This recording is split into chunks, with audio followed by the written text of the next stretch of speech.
Hello guys welcome to மூன்று முடிச்சு promo. Today எபிசோட நான் இன்ட்ரெஸ்டிங்காக நடக்க போகுதுன்னு பார்த்தீங்கன்னா, நம்ம நந்தினி வந்து புனிதா வரட்டும், இன்னைக்கு புனிதா இருக்குன்னு சொல்லிட்டு ரொம்ப டென்ஷனில் இருப்பா.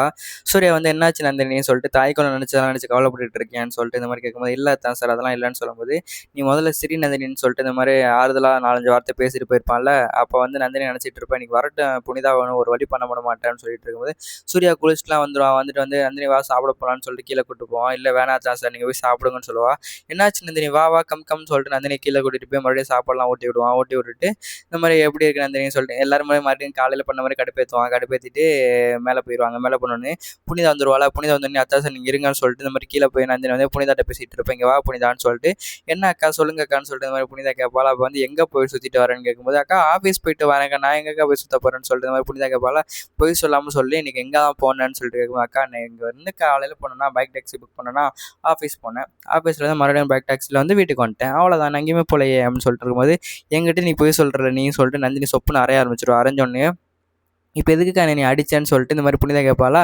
நான் எதுக்கு அடிச்சேன்னு உனக்கு தெரியாதா அப்படின்னு சொல்லிட்டு இந்த மாதிரி கேட்கும்போது, சத்தியமாக சொன்னா தானேக்கா தெரியும், ஏன்க்கா அவள் கூப்பிட்டேன் விசாரிச்சேன் அடிக்கிறேன், என்னக்கா நீ உனக்குன்னு லூஸாக பிடிச்சிருக்குன்னு சொல்லும்போது பேசாதடின்னு சொல்லிட்டு இன்னொரு ஆளாளா. அப்போ பாட்டி அவங்க அப்பா வந்து எதுக்குமா அடிக்கிறான்னு சொல்லி கேட்கும்போது, இவன் வந்து என்கிட்டே போய் சொல்லிக்கிட்டு இருக்கா, எங்கள் அம்மா இல்லாத எதுக்கு நான் வளர்த்தம் பாருவேன், எப்படி பேசுகிறா பாருங்கப்பான்னு சொல்லிட்டு இந்த மாதிரி பேசுறேன். என்னாச்சுமா சொல்லுமான்னு சொல்லிட்டு, இல்லைப்பா இன்னைக்கு வந்து நான் வந்து இவளை வந்து லஞ்ச் எடுக்கலான்னு சொல்லிட்டு இவளை ஃபாலோ பண்ணிட்டு போகிறேன், இவனோட ஊர் சுற்றிட்டு ஒருத்தன் வீட்டுக்குள்ளேருந்து வராப்பான்னு சொல்லிட்டு இந்த மாதிரி சொன்னேன். அடியே குடும்ப வானத்தையே வாங்கிட்டேன்னு சொல்லிட்டு அவங்க அப்பா வந்து, நந்தினி இவ்வளோலாம் சும்மா விடக்கூடாது நந்தினி சொன்னேன். நான் கேட்டதுக்கு வந்து ஆஃபீஸை விட்டா வீடு, வீடை விட்டா ஆஃபீஸ்ன்னு சொல்லிட்டு போய் போய் சொல்லிட்டு இருப்பாங்க போயிருக்காப்பா, வாயில் வரதெல்லாம் பொய்யா இருக்குப்பான்னு சொல்லிட்டு இந்த மாதிரி சொன்னோன்னே, அப்படியான்னு சொல்லிட்டு அவன் அப்பா வந்து, ஏன் புனிதா அவனை வந்து உன் அக்கா வந்து எப்படி வளர்த்தா, அவன் அக்காவுக்கு வந்து எப்படி நீ இந்த மாதிரி துரோகம் பண்ணலான்னு தோணுச்சு உனக்கு அப்படின்னு சொல்லிட்டு இந்த மாதிரி கேட்டோன்னே, இல்லைப்பா நான் வந்து ஃப்ரெண்டு வீடுப்பா, அது ஃப்ரெண்டு வீட்டுக்கு போயிட்டு நாங்கள் அவங்க ஃப்ரெண்டு வீட்டில் ஒருத்தவங்க முடியாதவங்க இருக்காங்க, அவங்களுக்கு சாப்பாடு கொடுத்து நாங்கள் வந்துட்டோம்னு சொல்லி, ஏன் அதை வந்து அவன் கொடுக்க மாட்டான், எதுக்கு அவன்கிட்ட கொடுக்க சொல்கிறா அப்படின்னு சொல்லிட்டு இந்த மாதிரி கேட்டோன்னே, அவங்களுக்கு அந்த பொண்ணுக்கு வந்து உடம்பு சரியில்லை, பையன்களை பார்த்தாலே வந்து பயப்படுவாங்களாம், அதனால என் ஃப்ரெண்டு வந்து என்ன கொடுக்க சொன்னார் அப்படின்னு சொல்லிட்டு இந்த மாதிரி சொன்னோன்னே, இங்கே பாரு இந்த ரீசன்லாம் நான் உன்ட்ட கேட்கலண்ணான்னு சொல்லிட்டு இந்த மாதிரி சும்மா சும்மா காரணம்லாம் சொல்லிக்கிட்டு இருக்கியா அப்படின்னு சொல்லிட்டு நந்தினி இந்த மாதிரி திட்டி விட்ருவா. திட்டி விட்டும்போது இன்னொரு தடவை அந்த அவனோட சுத்தத்தை பார்த்து அவனுக்கு அவ்வளோதான் பார்த்துக்க, இங்கே ஒரு இப்போ வந்து உன்னை வான் பண்ணி விட்றேன், சும்மா சும்மா வான் பண்ணிலாம் இருக்க முடியாது, இன்னொரு தடவை அவனோட சேர்த்து வச்சு பார்த்தேனாவே அங்கேயே வச்சு அவனை வந்து நான் அடிச்சிருவேன்னு சொல்லிட்டு நந்தினி இந்த மாதிரி சொல்லிட்டு இருக்கான். அக்கா எனக்கா சத்தியமாக்கா நான் வந்து என் ஃப்ரெண்டு அவருக்கு சாப்பாடு கொடுக்க தான் போனேன் தவிர மித்தபடி நீ நினைக்கிற மாதிரி தப்பாலாம் எதுவும் இல்லைக்கான்னு சொல்லும்போது, பேசாதடி இப்போயாச்சும் வாய் திறந்து சொல்கிறியா இல்லையா அக்கா பாச மாட்டாங்க பழக மாட்டாங்க அப்படின்னு சொல்ல கேட்காம வந்து இப்போ ஒரு வார்த்தை கூட வாயிலேருந்து வரமாட்டேங்குதுன்னு சொல்லிட்டு இந்த மாதிரி நந்தினி கேட்பாளா. அதோட வந்து அக்கா சரிக்கா நான் வந்து அவர்கிட்ட பேசலக்கா பழகலக்கான்னு சொல்லிட்டு இந்த மாதிரி சொல்லிடுவா. அதோட சரி ஓகேன்னு சொல்லிட்டு நந்தினி போயிடுவா. போயிட்டு வந்து இவளை நம்ப முடியாது, நாளைக்கு ஃபாலோ பண்ணிட்டு போகணும்னு சொல்லிட்டு நந்தினி வந்து ஒரு இதில் வச்சுக்கிட்டு இருக்கா. காலையில் விடிஞ்சது நந்தினி வந்து இந்த மாதிரி புனிதா ஃபாலோ பண்ணணும்னு சொல்லிட்டு இருக்கா. அவளும் சாப்பாடுலாம் எடுத்துகிட்டு போகிறா. பைக் டாக்ஸி வந்து அவன் இவன் தான் வரான், கௌஷிக் தான் வரான். கௌஷிக் பைக்கில் ஏறி பின்னாடியே போகிறான். அப்போ வந்து நந்தினி மறுபடியும் ஃபாலோ பண்ணிட்டு போனான். ஏற்கனவே நேற்று கூட சொல்லியிருப்பாள்ல மாதங்கி, உன்னை வந்து நந்தினி வந்து ஃபாலோ பண்ண ஆரம்பிச்சிட்டா, கொஞ்சம் கேர்ஃபுல்லாக இருன்னு சொல்லிட்டு இந்த மாதிரி புனிதாட்ட கேட்குறேன், அவங்க அக்கா நேற்று ஏதாச்சும் சொன்னாங்களா உங்களை உன்னை அப்படின்னு சொல்லும்போது, இல்லை எதுக்கு கேட்குறீங்கன்னு சொல்லும்போது, இல்லை நம்ம போகும்போது உங்கள் அக்கா ஃபாலோ பண்ணிட்டு வந்திருக்காங்க அப்படின்னு சொல்லிட்டு, அதே இப்படி உங்களுக்கு தெரியும் சொல்லும்போது நான் பார்த்தேன், அப்போ நீங்கள் என்கிட்ட சொல்லியிருக்கலாம்ல அப்படின்னு சொல்லிட்டு இந்த மாதிரி புனிதா கேட்பா. எப்படிங்க சொல்ல முடியும், சொன்னால் நீங்கள் போயிட மாட்டீங்களா அப்படின்னு சொல்லுவோம். நேற்று நீங்கள் வந்து சொல்லியிருந்தா நம்ம எங்கேயாச்சும் போய் ஒழிச்சிருக்கலாம், எங்கள் அக்கா வந்து நேற்று சரியான திட்டு நான் அடிக்க வந்துட்டா தெரியுமா அப்படின்னு சொல்லிட்டு இந்த மாதிரி சொன்னேனே. சரி விடுங்கன்னு சொல்லிட்டு நிப்பாட்டுங்க, எங்கள் அக்கா ரெண்டு பேசிட்டே போயிடுவோம்னு சொல்லிட்டு இந்த மாதிரி சொன்னேன். எனக்கு புரியலைங்கன்னு சொல்லி எங்கள் அக்கா மறுபடியும் நம்மளை ஃபாலோ பண்ணிட்டு தான் வரான்னு சொல்லும்போது, எப்படிங்க சொல்கிறீங்கன்னு சொல்லும்போது, அந்த ஆட்டோ ரொம்ப நேரம் நம்மளை ஃபாலோ பண்ணிட்டே வருது அப்படின்னு சொல்லிட்டு இந்த மாதிரி சொன்னோன்னே, சரி ஓகே நம்ம போயிடலாம், வேணாங்க இன்னொரு நாள் உங்கள் அக்காவை மீட் பண்ணி பேசிக்கலாம், வேணாங்கன்னு சொல்லிட்டு கௌஷிக் என்னென்னமோ சொல்லி சமாளிப்பான்.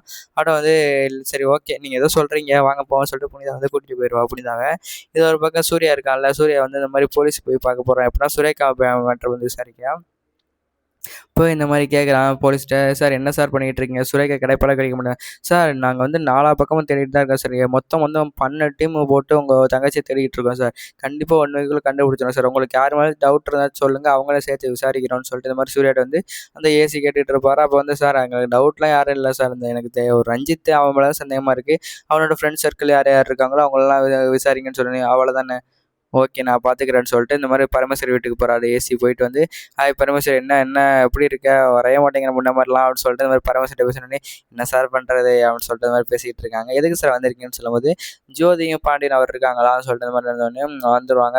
இது சூர்யா வந்து உங்கள் பையன் மேல சந்தேகமாக இருக்கான், ஜெயிலுக்குள்ள எடுத்து ஏதாச்சும் மூவ் பண்ணுவார் சொல்லிட்டு சூர்யா இது இவர் யாருன்னு சொல்லிட்டு கௌஷிக் அந்த கரெக்டாக வரும். எல்லாம் பேசி முடிச்சு கிளம்பும்போது கௌஷிக் கரெக்டான டைம் வருவானா, அதோட இவர் யாருன்னு சொல்லும்போது இவன் வந்து ரஞ்சித்தோட ஃப்ரெண்டுன்னு சொன்னோம். ஓ அப்போ இவரை தானே நம்ம விசாரிக்கணும்னு சொல்லிட்டு, சார் கொஞ்சம் ஸ்டேஷன் வரைக்கும் வர முடியுமான்னு சொல்லும்போது, எதுக்கு சார் அவன் வந்து இப்போ தான் யூஎஸ்லேருந்து வந்திருக்கான் அப்படின்னு சொல்லும்போது, அதான் சார் மேட்ரே. எப்படின்னா உங்கள் பையன் உள்ளே இருக்காரு, உங்கள் பையனோட பெஸ்ட்டு ஃப்ரெண்டு வேற அப்போனா உங்கள் பையன் வந்து அவர்கிட்ட ஏதாவது சொல்லி இவர் வந்து கடத்திக்கு வாய்ப்பு இருக்குல்ல அப்படின்னு சொல்லிட்டு, வாங்க சார்னு சொல்லிட்டு டீசெண்டாக வந்துருங்க சார்னு சொல்லிட்டு இந்த மாதிரி போலீஸ் ஸ்டேஷன் கூப்பிட்டு போகிறாங்க. இது ஜோதியும் பாண்டியனும் போலீஸ் ஸ்டேஷன் போகிறாங்க. சார் எதுக்கு சார் அவனை வந்து விசாரிக்கணும்னு சொல்லிட்டு இந்த மாதிரி கேட்டுட்டு இருக்காங்க. விசாரணை தானே சார், ஏன் சார் பதறீங்க, நீங்கள் என்னமோ இவன் தான் உங்கள் பொண்ணையை கொண்டுட்டு சுரைக்கு கடத்தி வச்சிருக்க மாதிரி பயப்படுறீங்க, அதெல்லாம் ஒன்றும் இல்லை, விசாரிச்சுட்டு அமுச்சிருவோம்னு சொல்லிட்டு ஆன்ட்டி அங்கிள் பேசாமல் இருங்க நான் பார்த்துக்கிறேன்னு சொல்லிட்டு கௌஷிக் சொல்லுங்கள் சார் என்ன சார் விசாரிக்கணும்னு சொல்லிட்டு இருக்கும்போது, ரஞ்சித்துக்கு உங்களுக்கு எப்படி பழக்கம்னு சொல்லிட்டு இந்த மாதிரி கேட்குறாங்க. சார் இது இல்லாமல் ஒரு விசாரணைன்னு சொல்லும்போது, விசாரணை தான் நீங்கள் சொல்லித்தான் ஆகணும்னு சொல்லிட்டு இந்த மாதிரி போலீஸ் கேட்குறாங்க. எல்லாத்தையும் இந்த மாதிரி கௌஷிக் சொல்லிக்கிட்டு இருக்கான். அந்த மாதிரி சொல்லிக்கிட்டு இருக்கும்போது, சரி ஓகே நீங்கள் கிளம்பலாம், நாங்கள் விசாரணை முடிஞ்சிடுச்சு, நாங்கள் கூப்பிடும்போது நீங்கள் வரணும்னு சொல்லிட்டு இந்த மாதிரி போலீஸ் சொல்லிடுறாங்க. போலீஸ் சொல்லிட்டு இந்த மாதிரி கால் பண்ணி சூர்யாட்ட சொல்கிறாரு ஏசி வந்து, இப்போ தான் நான் வந்து ரஞ்சித்தோட ஃப்ரெண்டு விசாரிச்சோன்னு சொல்லும்போது, என்ன சார் சொல்கிறீங்க, ரஞ்சித் ஃப்ரெண்டா அப்படின்னு சொல்லிட்டு இந்த மாதிரி சூர்யா கேட்குறான். ஆமாம் ரஞ்சித் ஃப்ரெண்டு யூஎஸ்லேருந்து வந்திருக்காருன்னு சொல்லும்போது, சார் அவரோட ஃபோட்டோ கிடைக்குமான்னு கேட்கும்போது, எதுக்கு சார், சார் ப்ளீஸ் சார் ஒரு ஃபோட்டோ மட்டும் கிடைக்குமான்னு சொன்னதுக்கு, சரி இருங்க நான் ஃபோட்டோ எடுத்து அனுப்புறேன்னு சொல்லிட்டு, அவரை உள்ளே கூப்பிடியான்னு சொல்லிட்டு போனார்ல, அவர் உள்ளே கூப்பிட்டு சொன்னோன்னே, சார் இது ஏசி மட்டும் உங்களை கூப்பிட்டுறாரு சார்னு சொன்னோன்னே, என்ன சார் இப்போ என்ன சார் பிரச்சனை வரும்போது அங்கே நில்லுங்க அப்படின்னு சொல்லும்போது, எதுக்கு சார் நில்லுங்க அப்படின்னு சொன்னோன்னே, இந்த மாதிரி கௌஷிக் நிற்கிறான். கௌஷிக் ஃபோனில் டப்புன்னு ஃபோட்டோ எடுத்துடுறேன். எதுக்கு சார் ஃபோட்டோன்னு சொல்லும்போது, எல்லாம் ஒரு காரணமாக தான் போங்க அப்படின்னு சொன்னோன்னே, சார் எந்த ரீசனுக்காக ஃபோட்டோ எடுத்தீங்களோ அதை சொல்லுங்கள் சார்னு சொல்லும்போது, அது உன்ட்ட சொல்லணும் எனக்கு அவசியம் இல்லையா, போயான்னு சொல்லிட்டு ஏசி திட்டி அமுச்சு விட்டுட்டு சூர்யாவுக்கு, சார் உங்களுக்கு ஒரு ஃபோட்டோ அமைச்சிருக்கேன் பாரு, அவன் தான் சொல்லி ஃபோட்டோ போட்டு விட்டோன்னே, சார் இவன் தான் சார் வந்து ரொம்ப நாளாக என்னை ஃபாலோ பண்ணிட்டே இருக்கான் சார், இவனை பிடிச்சா கண்டிப்பாக சூர்யா கண்டுபிடிச்சிடலாம் சார், இவன் தான் சார் கண்டிப்பாக கடத்திருப்பான்னு சொல்லிட்டு இந்த மாதிரி சொன்னோன்னே, என்ன சார் சொல்கிறீங்கன்னு சொன்னேன். ஆமாம் சார் இவன் தான் சார் வந்து ஒரு தடவை வந்து என்னோட நந்தினியோட தங்கச்சியை கடத்த பார்த்தது, அது மட்டும் இல்லாமல் எனக்கு எங்கள் வீட்டிலேருந்து ஃபாலோ பண்ணிட்டு வந்தான், போலீஸ் ஸ்டேஷன் வரைக்கும் ஃபாலோ பண்ணிட்டு வந்தான் சார், இவன் தான் சார் எல்லாத்துக்கும் காரணம், இவனை பிடிங்க சார், அவனை விட்டுறதீங்க சார், நான் அப்படியே அவன் போலீஸ் ஸ்டேஷன் வரேன்னு சொல்லும்போது, ஓகே சார்னு சொல்லிட்டு, போனார்ல அவனை வந்து கூட்டு வாயான்னு சொல்லிட்டு, சார் போயிட்டார் சார் அவருன்னு சொன்னோன்னே, இன்னும் சொல்கிற ஜீப்படியான்னு சொல்லிட்டு வேகமாக பரமேஸ்வரி வீட்டுக்கு போகிறாங்க. பரமேஸ்வரி வீட்டுக்கு போயிட்டு இப்போ கௌஷிக்னு ஒரு பையன் வந்தான்ல, இவன் ஜோதி கிட்ட பாண்டியன் கேட்குறான். ஆமாம் அவர் எங்கன்னு சொல்கிற மாதிரி வந்து ஏசி கேட்குறாரு. அவன் பைக் டாக்ஸி ஓட்டுறான், வெளியே போயிட்டான்னு சொல்கிறேன். அவர் நம்பர் கிடைக்குமான்னு சொல்லிட்டு இந்த மாதிரி போலீஸ் வாங்கிட்டு இந்த மாதிரி கால் பண்ணிட்டே இருக்காங்க. கால் பண்ணோடனே கௌஷிக் நான் வந்து ஏசி பேசுகிறேன்னு சொல்லிட்டு இந்த மாதிரி பேசுகிறாரு. சொல்லுங்கள் சார் இப்போ தான் சார் விசாரணை முடிஞ்சு, அதுக்கட்டி என்ன சார் மறுபடியும் கால் பண்ணுங்க சொல்லி, இப்போ நீங்கள் எங்கே இருக்கீங்கன்னு சொல்லும்போது, சார் நான் வந்து இப்போ பைக் டாக்ஸி ஓட்டிகிட்டு இருக்கேன் சார்னு சொல்லும்போது, அங்கேயே இருங்க வந்துடுறேன்னு சொல்லிட்டு இந்த மாதிரி ஏசியை வராங்க. சூர்யாவுக்கு இன்ஃபார்ம் பண்ணிடுறாங்க. சூர்யா சார் நீங்களும் அங்கே வந்துருங்க அப்படின்னு சொல்லிட்டு, இதெல்லாம் தெரியாமல் கௌஷிக் வந்து ஜாலியாக வெயிட் பண்ணிட்டு இருக்கா, என்ன போலீஸ் விசாரிக்க தானே போகுது அப்படின்னு சொல்லிட்டு, அவட இந்த மாதிரி போலீஸ் வந்துடுது. சூர்யா வந்துடுறான். கௌஷிக் நிற்கிறான். வந்து சூர்யா வரதுக்கு முன்னாடி போலீஸ் வந்துடுது. வந்து இந்த மாதிரி சார் நீங்கள் வந்து மறுபடியும் ஸ்டேஷன் வரணும்னு சொல்லிட்டு இந்த மாதிரி போலீஸ் கூப்பிட்றாங்க. எதுக்கு சார் வரணும், ஓயாம போலீஸ் கூப்பிட்டு இருக்கீங்க சொல்லிட்டு கேட்டுட்டு இருக்கான். சூர்யா அந்த இடத்துல கரெக்டாக வந்துடுறான். வந்தோடனே பார்த்து ஷாக் ஆகிறான் கௌஷிக். அதோட இந்த எபிசோட முடிச்சிடுறாங்க. இந்த வீடியோ பிடிச்சிருந்தா லைக் பண்ணுங்கள், கமெண்ட் பண்ணுங்கள், மறக்காம நம்ம சேனல் சப்ஸ்கிரைப் பண்ணி வச்சுக்கோங்க. இந்த மாதிரி நெக்ஸ்ட் வீடியோவில் பார்க்கலாம். Tata bye, see you.